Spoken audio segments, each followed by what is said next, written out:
What's up, fellow Dabbling Dads? We're here for What Reality Are We In? Hopefully you followed along at Dabbling Dads during the Survivor finale. We're just going to do a quick recap. We do know the winner. And Kyle, just go right into it again, man. Perfect. We, of course, ended... I've listened to our last one when I went to the gas station here earlier. And the last words I just said was, please win, Tony. Yes. And Tony won. I think it was, I went and ate at the in-laws last night, and my mother-in-law, I think it was like week 2 or 3, she asked me, who do you think's going to win? And I told her then, I was like, Tony's going to win. She, how do you know? And I'm like, when you understand sort of how the production works, like it makes you watch it in a completely different way. Like they want you to feel certain ways about certain people. I think it was well-deserved. I mean, I didn't, last week when we recorded before it, I didn't realize that Tony had not had his name written down a single time. Not a single vote for him. First time he got his name written on parchment was to win $2 million. That was freaking impressive. What I wanted to start with is I was going to go ahead and just read who voted for who. I think that'll open up the conversation where we can sort of talk about the whole game, already knowing where everyone voted and how sort of some gameplay affected the overall final game at the end. So the votes for, there were 3 people at the end, obviously, Tony, Natalie, and Michelle. You were big on Michelle's game, and some people did give her credit by sort of just talking about her game. She didn't receive any votes, but I think that's just because of the other 2. The other 2 may be the best survivors to ever play the game ever. And I'm putting Natalie above Sandra. I know Sandra's won it twice, but like Natalie just overall, like she's the full package. Anyways, votes real quick. We'll let Tyler sort of talk for a minute. Natalie received votes for the $2 million from Parvati, Jeremy, which we sort of know was going to happen because Jeremy told Tony straight up, like, bad move, bro. You shouldn't have voted me out. I talked about that. Tyson and Ethan. Everyone else voted for Tony. So Natalie received 4 votes. Tony got the rest of them. Michelle got 0 votes. What'd you think about it, man? Man, you caught it. It's like Natalie would have won if Tony would have lost fire, I think. Did you watch them? Did you see what they said? Did you hear what Tony said, or not Tony? Boston Rob said when he voted. About he's like, I told you if you got back into the game, I'd vote for you to win, but you should have got this guy out. Yeah. She could have beat anyone else but Tony. Tony could not be beat. He played the perfect game of Survivor. I didn't even think about it until they started asking the jury, why did you, Natalie, just not put yourself up there to beat him? And then that's happened before. That's happened. Oh, it has. Yeah, not last season, but 2 seasons ago, a guy did that. Was like, had the immunity, put it around his buddy's neck, said, I'm making fire against him. This is how I'm going to prove I deserve to win. He made fire, stayed in the game, and then won the $1 million. I wish I could remember his name right now. I thought if Natalie would have put Michelle up there, she might have beat Tony. They were making it look like Tony was going to lose, though. Like, I've learned that in the production. Really, he had probably been practicing and knew exactly what he was doing. Well, I think part of that was him bluffing them also. I know Sarah and them know him, but, I think that was part of him bluffing also. But, yeah, you're right. I was big on Michelle. And, of course, there were times in the end where I was like, just pulling for her to make it to the end, because I think that's how she won her season the time before, was that she... kind of was just there at the end, and then, talking to the jury, she knew what she was doing. She sold her story, she sold her game, but the fact of the matter is those players were good, and the bitterness kind of ended because they all knew they were there to play a game.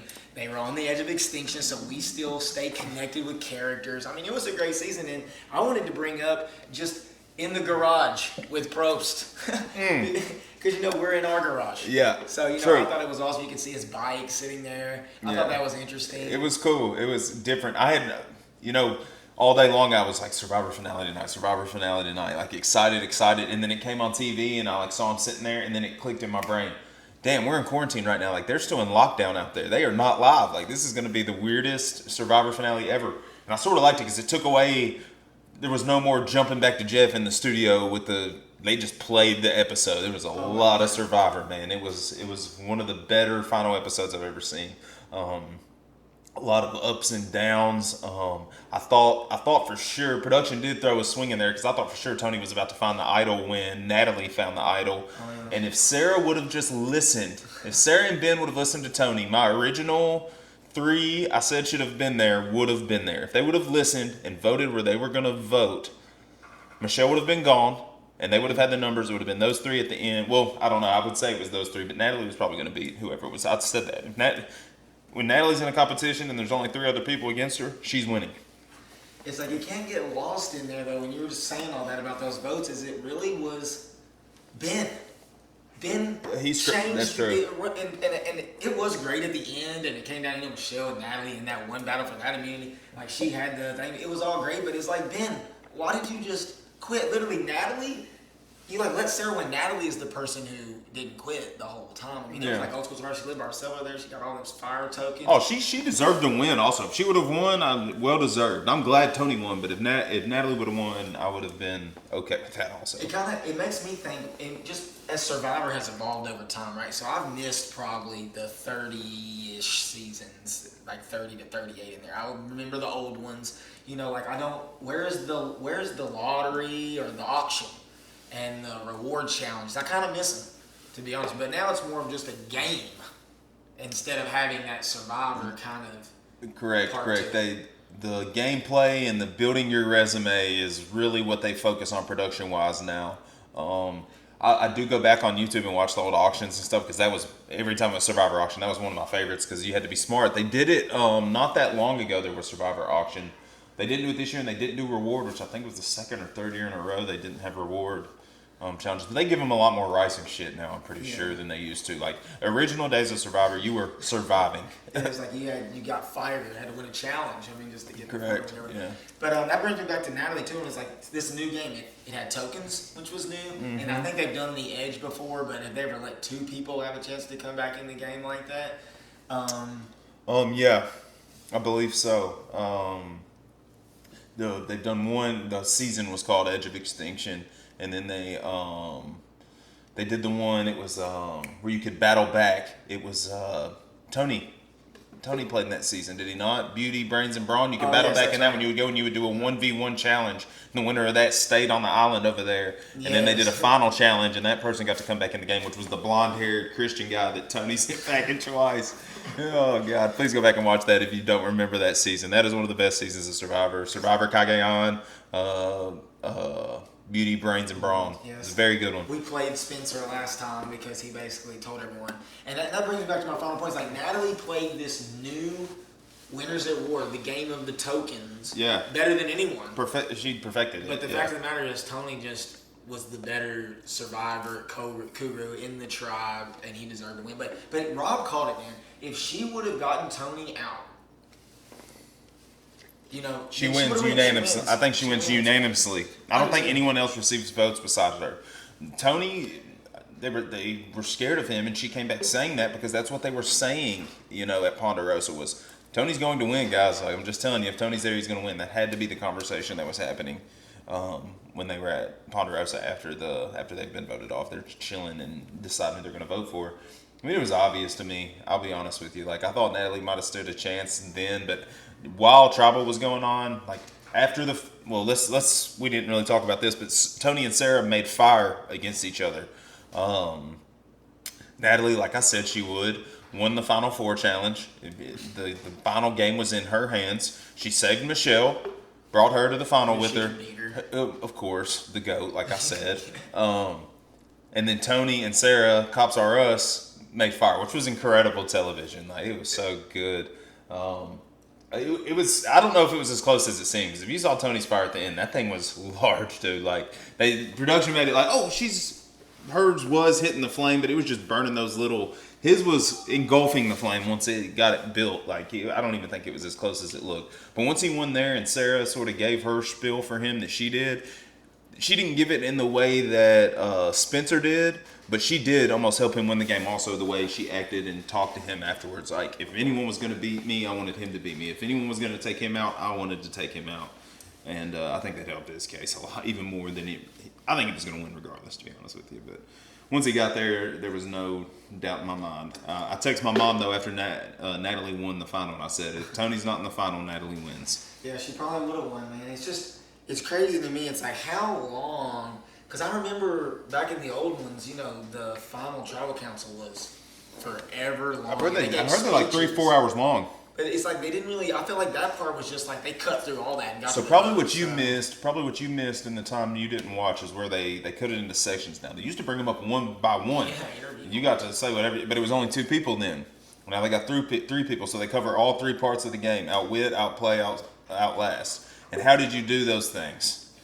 And that's how they do it now. We're gonna move in. You might have heard Jeff say that we're gonna move into the outwit part of the interviews, correct. And each person, they pick a person to ask the questions, and they sort of have it open. I've heard they're like 3 to 4 hours long though. They sit there. It was pouring down rain, at the beginning it was like, this is terrible. That looked miserable. They were shivering. That looked awful. Yes. So as they were going through the game, so they went fire. It was cops arrest. So that brings me to like, man, it was like the whole part where he finally used the spy nest again. So like he went up there again. Sarah just brings them right to the watering hole. And and Natalie is being obvious about it. At one point, I actually thought Natalie was setting them up to give the immunity to Michelle, which would have been a nice play. And then they could have got, I guess Denise or Sarah out at that time. Well, I think, Denise went that time, I think. And No, Ben went that time. That's when Ben went. No, you're right, Denise, because Ben played his idol, Tony played his idol. And they fished all the idols out. That's right. And then all of a sudden they re-voted and they just got rid of Denise and they could have got rid of Sarah. Or make them do fire. Yeah. I thought at that point in the game it was like, why not do fire? That just shows me that they didn't really respect Denise's game. And she's the Queen Slayer, but no one will remember that because now the king. Well, it's because she quit. She literally I'm done talking at that tribal. It's like, what are you talking about? This is one of the most heated tribals I've ever seen, and you're just done. Like, all right, no telling how long that it went on for. Like, back to your point, no telling how long they had been sitting there talking before she said that. Tony, they talked about also what helped him. He had 4 immunity wins, 3 in a row. Won 3 of those in a row. Oh yeah, he did. He won 4. He's 1 away from the tying the most immunity wins. I know you would put a question on our Twitter and who had it. There's actually 5 people that are tied for it. Colby Donaldson, Australia, fan favorite. Tom Westman. Tom was the little old dude, glasses. Palau, they were on that small island. Terry Dietz, Panama. Ozzy, of course, Challenge Beast. And Brad Culpepper was on Game Changers, and he had 5 also. So Tony was almost there. I wish he sort of was in that category. I think that would really put him over as the best ever play. I still do think he is the best ever play the game.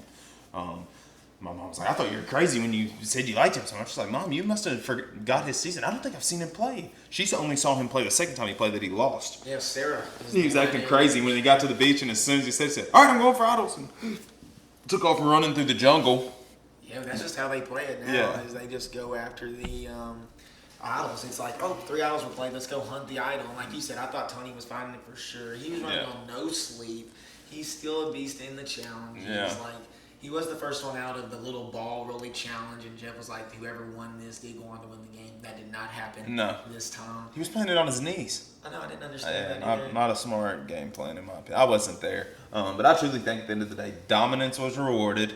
He dominated the whole game. There's no one else that came close to dominating like he did, in my opinion, in the actual game. Sarah, you could put up there. Ben was sort of riding those two's coattail, in my opinion, but... It's like, and I'm circling back around to like the jury, and like you said, they rewarded good gameplay. It's like Jeremy was about to try to turn the jury bitter, but then he just didn't, or maybe it's not, that opportunity isn't there the way. Well, him and Nick, it was actually Nick who said something first, and then Jeremy spoke up after him. But yeah, I agree with you. I thought that was about to happen, and it didn't. So I don't know if we just didn't see some of that, or but like you said, those guys in that game, they all respect the game because they won the game. Well, so Tony played it, to get the votes. I mean, he got them. Yeah, well, Ben shut it down pretty quick, though. Ben was like, guys, he caught me finding an idol. He didn't say a word the whole time. He brought me this far after that. And like, yeah, he gave you, you can trust him, but we can't trust him. He didn't give us his loyalty. And that's something else that I feel like if Natalie could talk like Michelle, she tried to sell it, they showed it, but I feel like she didn't dig deep enough of like, hey, Tony was running all of y'all, but I was running all the tribals. I was the one. Every single thing that was played or done in this game was me. Yeah. When y'all were at those tribal councils and someone would pull something out of their pocket, I sold that to them. I chose this person who might play it this way, and I knew who had tokens. And I don't think she pitched that good enough of her, like, I guess that would be like outwitting and being smart and, pushing that agenda. Like, I actually controlled this game. when Tony was extorting y'all and having to talk to y'all and build these relationships, it's because he was looking for tokens. Like, I feel like she could have pushed that more. Maybe she did, but I just think that she could have got more votes, like maybe Rob's respect or someone like that even there. It was crazy on Twitter, like Rob's just popularity. Oh, Rob picked Tony, and then Tony ought to win. It's just, it's amazing. Because I know you love Boston Rob too. Yeah, A lot of people do. he's up there. He's up there. You know, probably one of the top 2 favorite players. He's up there. He's probably alive. I would say he's done. After his final speech, I'd say he's done.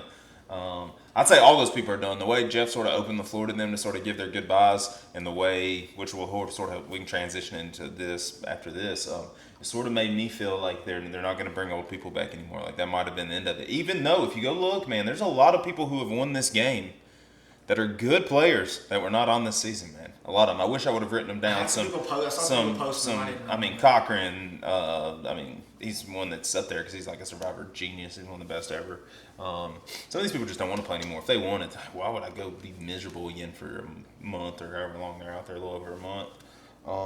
They let everybody have their families. Correct. It was really like a relationship piece because everybody knew all the characters. I mean, I'm sure they did that. I'm sure they did the analytics and figured out who was the most popular via likes, follows, that type of stuff, and tried to get those people first, and then probably ventured out to the people that maybe were on the fringe of that. I don't know where it goes from here, though. If they don't do it, I know he said some stuff. You heard it better than I did because, I was sort of... Yeah, he said, like, I got a casting call, but he was, like, with kids who have permission, like, 16, 17, 18 years old. Like, is this going to be, like, a paired game or, like, parents versus teenagers game? Like, I don't know how Are they going to allow kids to come in there and try and play this game with adults? I mean, I don't know. That's crazy to me. Sure. It's going to be an all-kid game, but 16, 17, 18, it goes back to, I don't want to bring it up, but it's like the unbelievable thought of our one now about Outer Banks. Like, maybe 16-year-olds are ready to go out there in certain places, and I don't know. It's crazy to me when he said that. And, like, where do they go from here? Like, are they going to swing it back? Because I think some of those older players were overwhelmed. The ones that didn't play with idols, like that wasn't part of their game. Their game was social. Well, and Rob didn't have, when the season Rob won, their idols were not a thing. It was about getting food. I remember back in the old times, if you could spear a fish, they kept you around. Yeah, hell yeah, for a long time. Yeah. Now that's kind of... Rob did that time. He was there with Rupert when they played. You might remember that. And Rupert went out and caught fish. And Rob went out and caught more fish. Dude, I can fish too. That ain't going to keep you here. Wendell, I mean, he still played that game. I can build a shelter. I mean, he did it at the very beginning of the game. Yeah. It's just, I think that's interesting. Something else that I never researched, but I did look up this time was... I actually looked. They always say you can buy stuff from the set. I don't know if you've ever looked into it because I thought about buying something, just to have for next time Survivor comes. Some of the stuff is high, like you can buy the stuff they sit on, but you can buy down to like the lanterns, a piece of net that was there. Yeah. And some of the things are only $10, but the shipping is $55 or something like that. It's ridiculous. I don't know if it has to ship from Fiji. Probably, because they probably leave it around for those local communities, and they let those communities sell them to help make money in that community or whatever. Because CBS has no reason to want to make money off their Survivor props, I don't think. I mean, you can obviously buy the buffs and stuff and have all that. I don't know where it goes, man. I really don't. I hope they keep filming it. Jeff Probst is the best host of a television show ever. And Survivor, like some people are like, that show's still around. It's like, dude, you've been missing out. It's still one of the most watched shows on television. B, it is started this little niche of television shows, man, and it is literally set the course and driven its way straight through the whole time. There's nothing. Amazing Race came around and it was big for a long time, but it sort of fell off. Big Brother will definitely bring this back around once Big Brother starts, and we'll probably talk weekly on that. There'll be a lot of episodes going on and a lot of stuff to talk about once Big Brother comes around. We'll probably record that, maybe even that might be a good time to start doing our Zoom cast where we can have people come in there and talk, because there's going to be a lot going on, and I know a lot of people we know who watch Big Brother, so yeah, I'm happy with the season, man. I don't think it could have went any better than it did, to be honest with you. It would have been pretty cool to see like Tony and Boston Rob battle it out at the end or something like that. But the way it went was perfect. I mean, or Jeremy, I know a lot of people like Jeremy, but man, he was just on the wrong side of the split many times. And to be honest, for him to make it as far as he did, he was like the target from day one. He was the best players in the Shield, and he made it pretty far in the game. he could have done a couple things here or there, but I know a lot of people were pulling for Jeremy. Yeah, and I think I nailed it on the head last time I said that. I was like, Tony likes playing with him too, I think, but Tony took him as far as he can. Tony told him that, like, dude, I took you as far as I could take you, man. Like, I'm sorry. I hate it, but for me to continue to play and have a chance at winning, he had to go, or Tony, speaking as Tony, for Tony to be able to win, he had to go when he won, or he wouldn't have won the game. It was crazy. It was fun to watch. Jeremy's too smart, and he was already sort of on to him, so. Dude, the fact that we recorded before and we had things that we were like truly pulling for that we predicted made it so much more. Like, Oh, it was almost like Michelle sports. Was winning immunity. It was like sports. It's like Michelle was winning immunity. Natalie got back in the game, won immunity, played a great game, got to the end. I was like, this guy has called it. Yeah. Here she comes. Yeah. And then ultimately you're like, Tony's got to win. He's got to win because that's who you really believe is going to win. So that made it like sports, like you said, sports. I mean, and there was a UFC fight last week, but this is What's Your Reality, man, and Survivor. I enjoyed it. It was fun. I was fist pumping. I'm not gonna lie. You guys see Erica. I was fist pumping hard in bed in there. Like, I was fired up legitimately when Tony won. I was pulling him for him from the second they stepped on the beach. So yeah, it was cool to see him win. It's unreal. How many winners I pick pretty early in the game, dude. Like, I'm not just saying that. Like, if we do this for a long time, you'll see, like, I just know how these shows work. Big Brother is much harder to do because it's live and the production is different. You can sort of tell week to week who's going home and that type of stuff. But as far as picking a winner from the beginning and that, hard to do. Yeah, real hard to you do. So, man, you're right on the line. It's fun, and I'm sure we'll have good conversations. Just you have good insight. You've seen. It doesn't matter. Like, it's the same concept. You know what I'm saying? Like, Renee Allen was Survivor, just in a different produced way, but it's still the same. Like, they pull you aside, they cut in the stuff, they're pushing the storyline to make you keep watching. So, man, it's fun. I think we've kind of ran through what we wanted to talk about. Yeah. So That's remember, good. at dabblingdads on Twitter, hit that subscribe button, and we appreciate y'all. We'll have a dabble come out sometime this weekend, I'm sure. Peace. Goodbye.